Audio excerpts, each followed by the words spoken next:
Bicara perkara haram Bapak Ibu sekalian yang sempat ramai dan masih ramai hari ini adalah masalah khamr. Ini yang lagi ramai ya, bahkan sering kita jumpai itu di perempatan, di pertigaan gawat darurat Jogja Miras, itulah kurang lebih ya. Jadi ternyata khamr ini dari zaman ke zaman Bapak Ibu sudah mendapatkan porsi perhatian dari Nabi SAW yang sangat luar biasa besar. Kalau kemudian di akhir zaman semakin menyebar terkait dengan khamr, maka ini pun juga informasi dari Nabi SAW.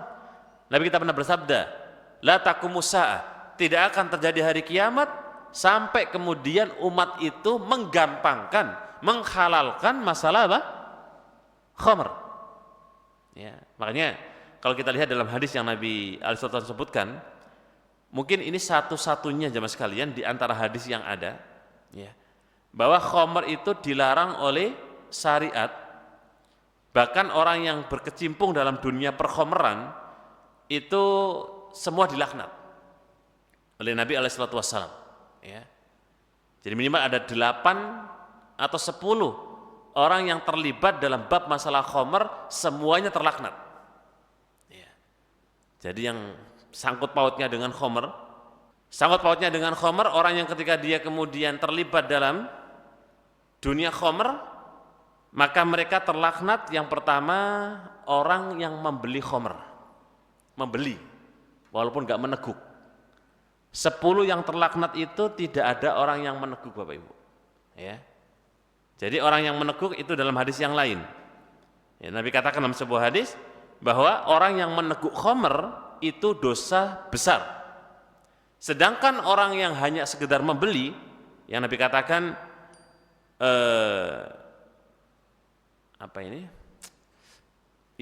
membelikan untuk orang lain, dan orang yang minta dibelikan. Jadi orang yang membeli dan orang yang minta dibelikan. Misalnya orang di rumah cuma nyuruh, tolong belikan khamr. Kemudian yang disuruh pergi. Nah, ini sama-sama dilaknat. Orang yang menyuruh ataupun yang pergi untuk beli. Jadi padahal ya cuma disuruh. Berarti yang kalau ada pesanan Gojek, GoFood tuh, ya kan ada hukum. Bagaimana Ustadz kalau orang kerja di Gojek atau GoFood atau apa semisal kirim jasa gitu, kok barangnya khamr? Sama aja mah. Kena pasal itu. Nah kalau nggak tahu Ustadz, nah beda lagi ya. Kalau dia nggak tahu hukum, kalau yang dibawa khamr itu adalah kasusnya apa? Beda. Tapi kalau dia tahu, maka dia termasuk yang dilaknat oleh Rasulullah SAW. Ya. Dan laknat dari orang yang kemudian membeli atau yang minta dibelikan itu sama statusnya dengan laknat bab-bab dosa besar yang lain. Dan kita tahu Bapak Ibu sekalian, ketika disebutkan oleh Ibnu Taimiyah rahimahullah ta'ala dalam kitab Iqtida' Shiratal Mustaqim, ketika berbicara masalah laknat itu minal kabair. Ya. Jadi laknat itu termasuk di antara dosa-dosa besar. Ya. Baik.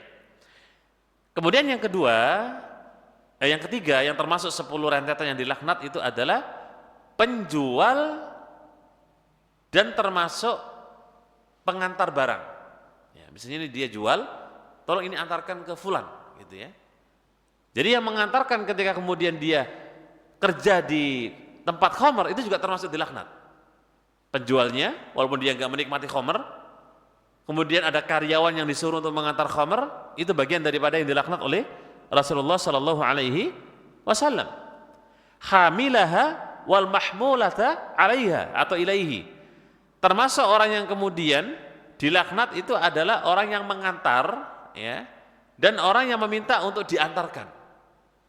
Jadi yang pesan juga dapat laknat, yang ngantar juga dapat laknat, yang jual walaupun nggak minum juga dapat laknat, ya.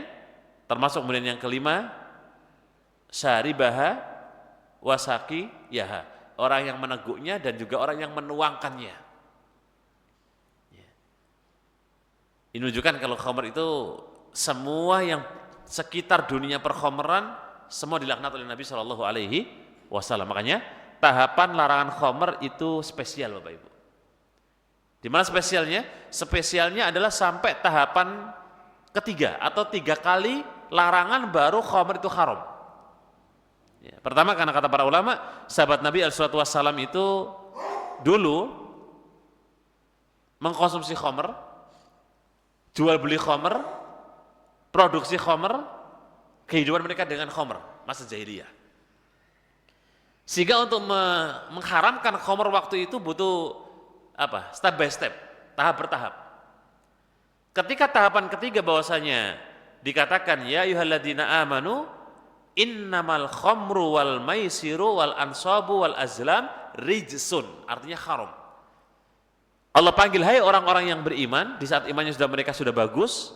Ya, kalau awal tahapannya ya khamr masih ada manfaatnya, yang kedua lebih baik ditinggalkan, masih belum haram. Tahapan yang ketika dalam surat Al-Maidah yang 90, hai orang-orang yang beriman, sesungguhnya khamr, judi, ya, kemudian berkorban untuk berhala, semua itu adalah haram. Barulah para sahabat menghancurkan kendi-kendi mereka dengan surat Al-Maidah ayat yang ke-90. Sehingga tahapan ini yang kemudian membuat para sahabat mau gak mau harus tinggalkan khamr. Dan hadis masalah larangan khamr dan ancaman khamr sangat menakutkan Bapak Ibu. Nabi kita SAW pernah mengatakan, bahkan Ali bin Abi Thalib mengatakan bahwa khamr itu haram qaliluhu au kasiruhu. Baik yang kita teguk itu cuma mungkin seteguk ataupun 5 botol. Mendem gak mendem hukumnya apa? Haram. Karena ada orang yang bilang, yang penting kan gak mendem Ustaz. Bukankah kalau mendem baru lalai sholat itu haram? Enggak. Ya. Mau kasiru au qaliluhu, mau banyak ataupun sedikit khamr itu haram. Ya.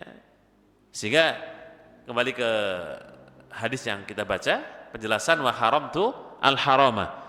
Ya, jadi bagaimana orang itu mengharamkan yang Allah haramkan, termasuk yang ramai adalah masalah khamr. Taib.